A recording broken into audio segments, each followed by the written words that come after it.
안녕하세요. 역사 돋보기입니다. 지난번 춘추 5패 5부작 영상으로 춘추시대를 설명드렸습니다. 이젠 춘추 전국시대의 두 번째 시대인 전국시대를 설명드리고자 합니다. 비록 춘추 전국시대로 엮이긴 하지만 두 시대는 엄연히 다르고 차이도 컸습니다. 일단 전국시대를 시작하며 중국은 본격적인 철기시대로 돌입합니다. 철제 농기구를 사용하며 각 국가들의 경제 생산력이 비약적으로 증가하였고 당연히 인구도 폭발적으로 증가하겠죠. 그리고 성 안의 국인과 성 밖의 야인을 구분하던 춘추시대의 풍습이 사라지고 이젠 성 밖의 사람들도 국가에서 노동력으로 동원을 합니다. 이러니 전쟁의 규모가 춘추시대와는 비교도 할 수 없을 정도로 그 스케일이 커집니다. 더불어 이 싸우는 명분도 바뀌는데 춘추시대에는 조낭양이, 즉 어떤 제후가 주나라 천자를 보좌하고 오랑캐의 침입을 막고 국제정세를 주도하는 패자가 될 것이냐는 싸움이었습니다. 그러나 전국시대에 돌입하면은 주나라 천자의 상징성이 사라지기 때문에 이제는 약육강식, 저 나라 없애자는 멸망의 개념으로 싸움이 시작하는 거죠. 이러니 전국시대에는 각 국가들별로 영토라는 개념이 더 확고해집니다. 더불어 이젠 각 국가들도 제후를 자처하지 않고 저마다 왕을 칭하기 시작하죠. 180여 개의 제후국들로 시작한 춘추시대는 전국시대로 돌입하면 7개로 정리가 되는데요. 이들을 전국 칠웅이라고 부릅니다. 이번 영상에서는 전국 칠웅들의 라인업을 소개해드리겠습니다.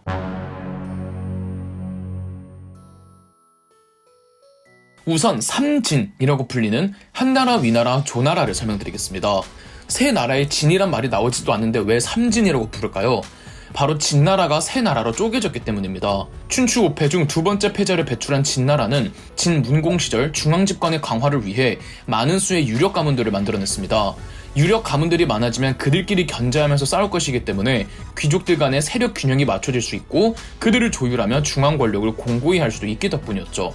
진문공 때에는 노렸던 효과를 봅니다만 진문공 이후로는 역효과를 냅니다. 오히려 귀족들의 힘이 매우 강성해졌죠. 진나라의 유력 가문들 중에서도 진나라 제후들과 우호적인 관계 혹은 적대적인 관계의 가문들로 나뉘었는데 진나라 제후와 적대적인 가문들끼리 힘을 합해가지고 우호적인 가문들을 모두 멸족시켜버렸습니다. 춘추 말기 진나라 내부적으로는 지씨, 조씨, 위씨, 한씨 이렇게 네 가문으로 정리가 되었습니다. 지씨 가문의 힘이 가장 강력했는데 나머지 세 가문들끼리 연합해서 지씨 가문을 무너뜨렸죠. 조씨, 위씨, 한씨 가문은 아예 진나라 영토를 3분할해서 각자 독립하기로 합니다. 조씨 가문의 조적, 위씨 가문의 위사, 한씨 가문의 한건 세 사람이 주나라 천재였던 위열왕에게 가서 정식 제후로 임명해달라고 했고 위열왕은 기원전 403년 공식적으로 세 사람을 각 지의 제후로 임명해 주었습니다. 진나라는 명맥상 유지는 되었으나 수도 하나 다스리는 정도였으며 수도 외 모든 영토는 3분할되었습니다. 진나라가 조나라, 위나라, 한나라 세 나라로 찢겨진 기원전 403년을 전국시대의 시작점으로 삼고 있습니다. 세 나라는 수직적으로 배열이 되어 있었는데 가장 위에 있던 조나라는 오늘날 산시성과 허베이성 그리고 허난성 일부분에 걸쳐있던 나라였습니다. 중간에 있는 위나라는 산시성 일부와 허난성 중북부를 영유하고 있었습니다. 위나라를 개창한 위사의 칭호는 위문후였는데요. 위문후는 이회를 재상으로 임명하여 신생국가임에도 이회 덕에 위나라는 빠르게 성장하였습니다. 재상으로서 이회의 가장 큰 업적은 경제정책이었습니다. 세금부터 인하하면서 시작한 이회는 위나라 내 농작이 가능한 영토를 철저히 조사하여 농업 생산량의 예상 최대액과 최소액을 계산한 다음 이 계산에 맞게 합리적으로 세금을 징수하니 백성들의 불만이 별로 없었고 누수되는 세금도 매우 적었습니다. 그리고 이회는 평적법이라는 중국 역사상 최초의 물가 조절 정책을 펼치기도 하였습니다. 이회는 자신의 농업 생산 정책을 진지력 지교라고 하였는데 이 농업 생산성을 극대화하려는 정책이었다 정도만 알 뿐 구체적인 내용은 전해지지 않고 있습니다. 이회는 사회 질서를 위한 법과 정책도 실시하였습니다. 이회는 각 나라의 법률을 정리한 이자 32편을 편찬하였다고 하는데 전해지지 않고 있으며 법경 6편만이 전해지고 있습니다.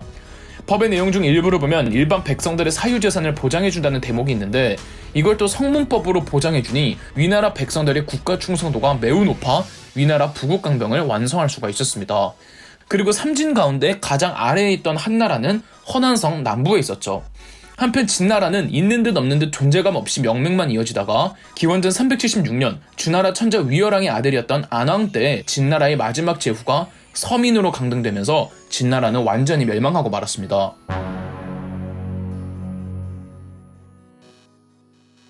또 다른 전국 칠웅은 산둥반도에 있던 제나라였습니다. 최초의 패자를 배출한 국가였죠. 제나라는 춘추시대부터 계속 전국시대까지 살아남은 제후국이지만 내부적으로 많이 바뀐 제나라였습니다.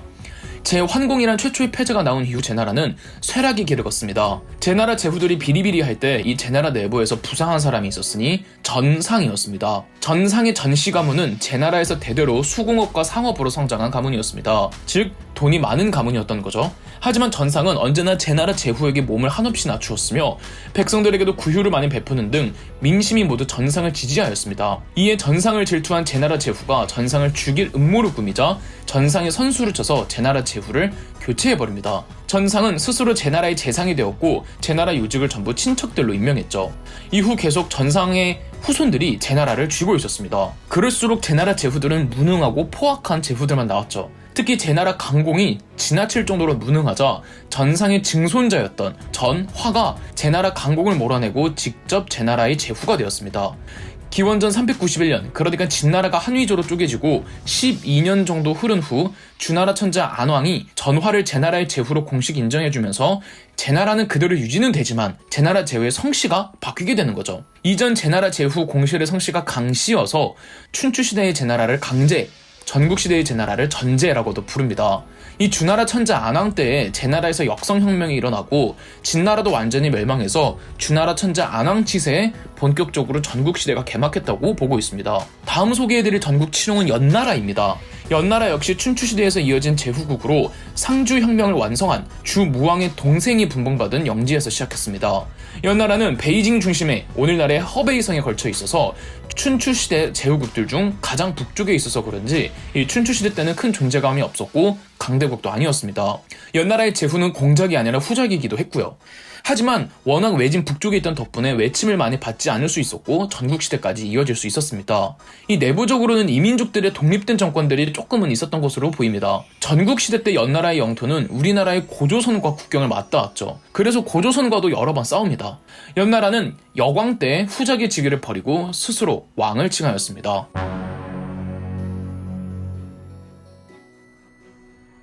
초나라 역시 춘추시대부터 살아남았습니다.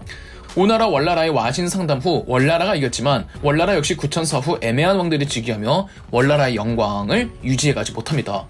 초나라는 거듭 월나라를 압박하였고 옛 오나라의 영토, 월나라가 확장한 영토 대부분을 초나라가 빼앗고 월나라는 멸망하지는 않았지만 남쪽으로 밀려 식물국가로 전락하고 말았습니다. 기원전 387년 위나라로부터 능력 있다고 평판이 나 있던 오기가 초나라로 찾아옵니다. 당시 초나라의 왕 초도왕은 크게 기뻐하며 오기를 초나라판 재상인 영윤에 임명합니다. 오기는 돈이 많은 집안이었다고 합니다. 하지만 발설길이 열리지 않자 주변 사람들이 오기를 조롱했나 봅니다. 화가 난 오기는 동네 사람들이 다 죽이고 노나라로 탈출합니다. 탈출을 하면서 어머니에게 자신이 재상이 되지 않으면 돌아오지 않겠다는 말을 남깁니다.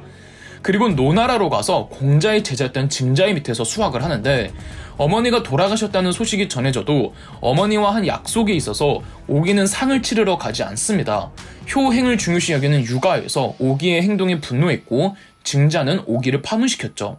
그럼에도 노나라에서 벼슬을 얻은 듯한데 이 제나라가 노나라로 쳐들어오자 노나라 제후는 오기의 아내가 제나라 사람이었다는 이유로 오기를 의심하니 오기는 아내를 죽여버립니다. 오기의 극악한 행동에 다들 당황했고 노나라는 오기를 내쫓기로 하였습니다. 그리고 오기가 간 곳이 삼진 중 하나였던 위나라였습니다. 이때 위나라의 제후가 이회를 재상으로 임명했다던 위문후였는데 위문후는 오기를 서하태수로 임명해 서쪽의 진나라를 막도록 했습니다. 오기는 무졸이라는 중보병 정예부대를 만들어 진나라와 76번을 싸웠는데 64번을 이기고 12번은 무승부였다고 하네요. 오기의 거듭된 공에 시기질투한 위나라 내부에서 오기를 모함하여 오기를 내쫓아버렸고 그렇게 오기가 찾아온 곳이 초나라였죠.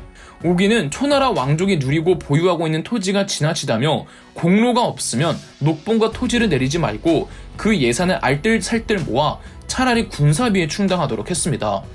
그리고 불필요한 관직도 없애서 말하자면 공무원 개혁을 통해 국가 재정을 더 모을 수가 있었습니다. 오기는 평생 동안 배우고 터득한 병법을 책으로 남기니 이 병서가 오자병법입니다. 춘추시대에 손자병법이 있었다면 전국시대에는 오자병법이 있었죠. 두 병서는 춘추 전국시대의 양대 병법서로 평가받고 있습니다. 하지만 오자병법 48편 중에서 6편만이 전해지고 있습니다. 초도왕이 사망하자 가뜩이나 오기에게 불만을 품고 있던 초나라 왕실 사람들과 귀족들이 오기를 죽이고자 하였습니다. 오기는 자신을 죽일 것이라고 뻔히 알고 있어서 초도왕의 장례식 때 오기가 갑자기 초도왕의 관 위에 누워버렸습니다. 자객들은 초도왕 관 위에 누운 이 오기에게 무차별적으로 화살을 퍼부어 오기는 수십 개의 화살을 맞곤 사망했습니다.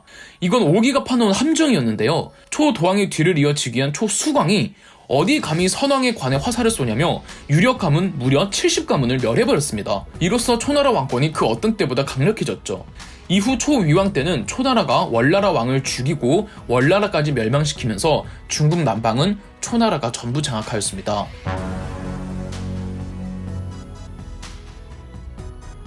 마지막은 훗날 진시황을 배출해서 전국시대를 통일하게 되는 진나라입니다. 진나라도 춘추시대에 있었죠. 하지만 춘추 5패에는 끼질 못했습니다. 진나라는 주나라 효왕 때 비자가 말을 잘 키운다는 공으로 오늘날의 간수성 일대 영지를 분봉받았습니다. 후대에 줄평왕이 수도를 동천하면서 이 춘추시대가 개막할 때 진나라의 양공이 주나라 동천을 도왔고 이 공로를 인정받아 공작 자기와 함께 주평왕은 서용은 무도하여 우리의 기상과 풍업을 침탈하였는데 진국이 서용을 물리쳐준다면 그 땅을 진국의 소유로 인정하겠노라 라는 말을 내리며 간수성과 섬서성 지역의 제후로 임명하였습니다. 진나라는 춘추시대 제후국들 중에서 가장 서쪽에 있던 국가로 춘추시대에는 다른 제후국들이 초나라처럼 오랑캐 취급을 하였습니다. 진목공 때 이 진목공은 백리해 등의 유능한 인재들을 모아 부국강병에 나섰으며 진나라를 선진화하는 데 큰 기여를 했습니다. 진나라의 제후쟁탈전에 적극적으로 개입하여 이 춘추시대의 두 번째 패자 진문공의 등극에도 가장 결정적인 역할을 하며 중원에 개입하기도 했죠.